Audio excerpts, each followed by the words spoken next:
Čo vidíš, keď sa pozrieš do zrkadla? Osobu, ktorú vidím každý deň. Čo vidíš, keď sa pozrieš do zrkadla? Seba.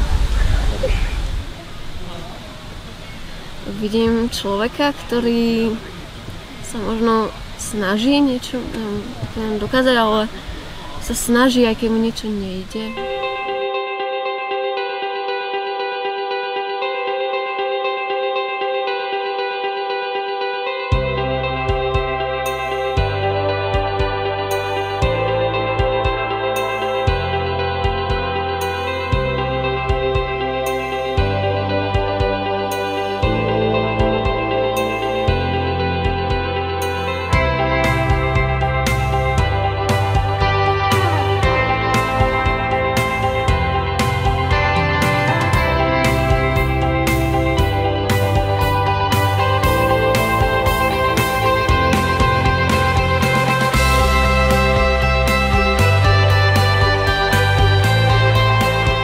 Súčasťou našich táborov sú aj táborové výzvy, počas ktorých pozývame ľudí k tomu, aby opúšťali svoj komfort, pretože sme si uvedomili, že je to práve vtedy, keď opustíme svoje pohodlie, kedy sa dozvedáme najviac o sebe, o svete, v ktorom žijeme, o viere, o Bohu, aj o našich srdciach.